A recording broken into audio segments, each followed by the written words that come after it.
আসসালামু আলাইকুম রহমতুল্লাহি ওবারাকাতু।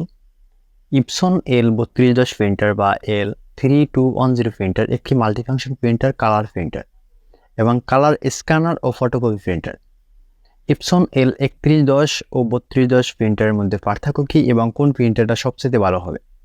আপনি যদি নতুন একটি প্রিন্টার কেনার চিন্তা করে থাকেন, সেক্ষেত্রে আপনার জন্য এই ভিডিওটা বেস্ট হবে। কারণ আপনি এই ভিডিওর মাধ্যমে জানতে পারবেন ইপসন L3210 প্রিন্টারটি ভালো হবে নাকি 3110 প্রিন্টারটি ভালো হবে। তো এই প্রিন্টারটি কয়েকটি ভালো দিক আছে এবং কয়েকটি খারাপ দিক আছে। তো এই বিষয়টি আজকে ভিডিওতে দেখানোর চেষ্টা করব যে এই প্রিন্টারটি দিয়ে আপনি ফটোকপির দোকানে কিভাবে ব্যবহার করবেন এবং অফিস কিংবা আপনার শপে কিভাবে ব্যবহার করবেন, এটি কতটুকু ভালো হবে কতটুকু খারাপ হবে এবং এর সুবিধা অসুবিধা নিয়ে আজকের ভিডিওটি। ইপসন L3210 প্রিন্টার রেডি করতে গিয়ে অনেকেই অনেক সমস্যা পড়ে থাকেন।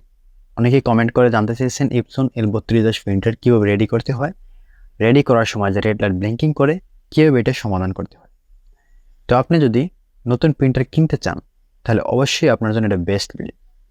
আপনি এই ভিডিওর মাধ্যমে শিখতে পারবেন ইপসন L3210 প্রিন্টারে কীভাবে প্রিন্ট করতে হয়, কীভাবে প্রিন্ট কোয়ালিটি ভালো হয়। Epson L3210 printer eco tank ও একটি multi function printer. Epson L3210 printer কীভাবে বুঝতে পারবেন এটা একটি অরিজিনাল এবং এটা কোনো ইউজ করা হয় না এবং এখনও কোনো খোলা হয় নাই বা কালি চেঞ্জ করা হয় না। এজন্য বোঝার উপায় হলো, উপরে কিন্তু প্রথমে একটা সিঙ্গেল টেপ দেওয়া থাকবে, এখানে টেপটা কিন্তু থাকবে সিঙ্গেল। তারপরে খুলবেন, খোলার পরে এরকম একটা গাইডলাইন পাবেন, গাইডলাইনটি রেখে দেবেন। গাইডলাইনটি আপনি পরে নিতে পারেন, নাও পড়তে পারেন। তারপরে কাভার দেওয়া থাকে, কাভারটি উঠিয়ে নেবেন। উঠিয়ে নেওয়ার পরে দেখুন পলি দিয়ে সুন্দরভাবে কিন্তু প্রিন্টারটি আটকানো আছে। এই দেখুন এটা মূলত একটি পাওয়ার কেবল। পাওয়ার কেবলটা পাওয়ার দিয়ে কানেক্ট করবেন। এরপর এই পাশে থাকে এখানে কিন্তু চারটা কালি। মেন কিন্তু ইম্পর্টেন্ট হইলো কালি, ইম্পর্টেন্ট বিষয় হলো কিন্তু কালি। এই কালিটাই কিন্তু আপনার প্রিন্টারের মেইন। তো এখানে ইউএসবি কেবল থাকে এবং এই প্রিন্টারটি বক্সের ভিতরে রাখা থাকে। তারপরে আমরা দেখবো যে প্রিন্টারটি কীভাবে কি রেডি করতে হয়। তো দেখুন এখানে যে টেপ দেওয়া থাকে, অনেকগুলো টেপ দেওয়া আছে নীলা ব্লু কালারের। তো এই ব্লু কালারের টেপগুলো উঠিয়ে নেবেন যথাযথভাবে। আর যেথায় যেথায় টেপ দেওয়া থাকে টেপগুলো অবশ্যই সুন্দরভাবে উঠাবেন। ওঠানোর পরে কিন্তু প্রিন্টারের ভিতরে কালি দিতে হবে। তো তার আগে আমি আপনাকে বলে যে ইপসন L3210 বা 3110 প্রিন্টার যে প্রিন্টারে আপনি কিনেন, কিন্তু 3210 প্রিন্টারটি বেস্ট হবে আপনার জন্য। তো এই প্রিন্টারটি প্রিন্ট কোয়ালিটিও স্মুথলি হয় এবং কালিও কিন্তু একদম অরিজিনালি থাকে। অন্য প্রিন্টার অরিজিনালি থাকে, অনেক সময় অসাধু ব্যবসায়ীরা এই কালিটা কিন্তু সরিয়ে নেয়, নর্মাল কালি দিয়ে দেয়। এজন্য অবশ্যই আপনাকে চেক করে নেবেন যে অরিজিনাল কালি আছে কিনা। ইপসন L3210 বা 3110 প্রিন্টার কীভাবে কালি চেক করতে হয় অরিজিনাল, তা অন্য একটি ভিডিওতে দেখানোর চেষ্টা করবো ইনশাল্লাহ। তো প্রথমত এখানে কালার কোড দেওয়া আছে, দেখুন কালিটি ভরার জন্য বা কালিটি ফুল করার জন্য এখানে কালার কোড দেওয়া থাকে। কালার কোড দেখে কিন্তু আপনি ভরবেন। আমি আপনাকে সাজেস্ট করব প্রথম থেকে শেষ পর্যন্ত ভরবেন। দেখুন এখানে প্রথমে ব্ল্যাক থাকে, আমি ব্ল্যাকটি কিন্তু দিতেছি ফুল করার জন্য, ট্যাঙ্কটি ফুল করার জন্য এই ব্ল্যাকটি আপনি কিন্তু এখানে প্রথম থেকে শুরু করতেছে। আপনি এভাবে প্রথম থেকে সিরিয়াল বাই সিরিয়াল দিবেন, তাহলে আশা করি ভুল হবে না। আর এখানে আরেকটা জিনিস আমি বলে রাখি, যদি অরিজিনাল আপনার কালি হয় অবশ্যই ব্ল্যাক কালি সায়ানের ভিতরে ঢুকবে না, সায়ান কালি ব্ল্যাকের ভিতরে বা এগুলোর ভিতরে কিন্তু ঢুকবে না। কারণ এখানে যে কাভারটি থাকে, যে ট্যাঙ্কের যে কাভারটি থাকে, কাভারটি মূলত একটা সিস্টেমে ব্ল্যাকেরটা ব্ল্যাকেই শুধু বসবে, যে আপনার প্রিন্টারের কালি আছে কালির যে কাকটা থাকে বা মুখ থাকে, ওই মুখটা কিন্তু ওইটার ভিতরেই প্রবেশ করবে, অন্য কোনো কোথাও কিন্তু প্রবেশ করবে না।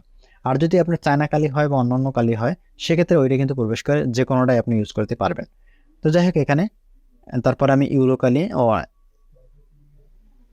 দিতেছি। এখানে ইউরো কালি দেওয়ার পরে মেজেন্টাও সায়ান কালি দেবো আশা করি, তারপরে প্রিন্টার আর ট্যাঙ্কটা ফুল হবে। তো এখানে ইপসন L3210 প্রিন্টারটি মূলত কেমন একটি প্রিন্টার হয়, প্রিন্ট কোয়ালিটি কেমন হয়? প্রিন্ট কোয়ালিটি 3110 প্রিন্টার চেয়ে 3210 প্রিন্টার প্রিন্ট কোয়ালিটি ভালো হয়। তবে হ্যাঁ, ইপসন L3210 এবং 3110 কিন্তু সেম ক্যাটাগরিতে কিন্তু পড়ে। তো কিন্তু তার চেয়ে প্রিন্ট কোয়ালিটি বেস্ট হলো কিন্তু ইপসন L3210 প্রিন্টার। তবে সবচেয়ে যদি আপনি স্টুডিওর জন্য ব্যবহার করতে চান, কোনো স্ক্যান প্রয়োজন নাই, স্ক্যান ছাড়া আপনি প্রিন্ট করতে চান, সেক্ষেত্রে আপনার জন্য বেস্ট হবে এপসন L130 প্রিন্টার। তবে যদি আপনি মাল্টিফাংশন ইউজ করতে চান, যেমন স্ক্যান করার প্রয়োজন পড়ে অনেক সময়, আবার স্ক্যান করে আপনার কম্পিউটারে নেওয়া প্রয়োজন পড়ে, আবার আপনার ফটোকপি করার প্রয়োজন পড়ে অফিসে বা যে কোনো একটা শপে, সেক্ষেত্রে কিন্তু আপনি 3210 প্রিন্টারটি কিনতে পারেন অনায়াসে। আর যদি আপনি মনে করেন যে না আমার স্ক্যানারের কোনো প্রয়োজন নেই, শুধু অনলি প্রিন্ট, ফটোকপিও না, শুধু অনলি প্রিন্ট করব, সেক্ষেত্রে আপনি ইপসন L130 প্রিন্টারটি ইউজ করতে পারেন। আর যদি আপনি মনে করেন যে না আমার একই সাথে কয়েকটা মাল্টিফাংশন লাগবে, যেমন আর ফটোকপি করা এবং প্রিন্ট করা, এই বিষয়গুলো যদি আপনার একসাথে লাগে, সেক্ষেত্রে আপনি ইপসন L3210 প্রিন্টারটি কিনতে পারেন। দেখুন এখানে আমার কালি কিন্তু একদম ফুল করা শেষ। আমি এখন পাওয়ার দিয়ে দেখব এবং কীভাবে রেডি করতে হয় তাও দেখাবো। দেখুন আমি পাওয়ার দিতেছি, এখানে পাওয়ার বাটনটি চাপ দিলাম, দেখুন প্রিন্টারটি কিন্তু অন হয়েছে। অন হওয়ার পরে একটু সময় নেবে, সময় নেওয়ার পরে এখানে একটা সিগন্যাল বাতি দেবে।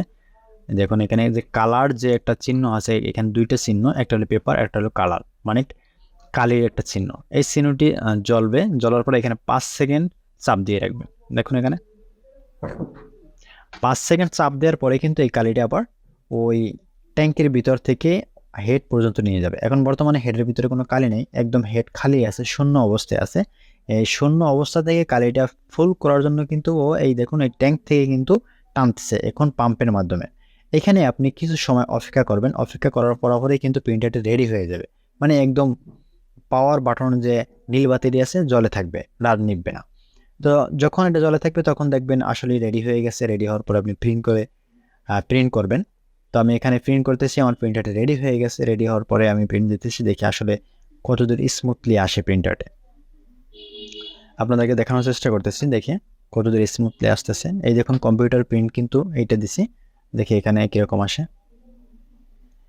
দেখুন প্রিন্টটি কিন্তু মাশাআল্লাহ বের হয়েছে।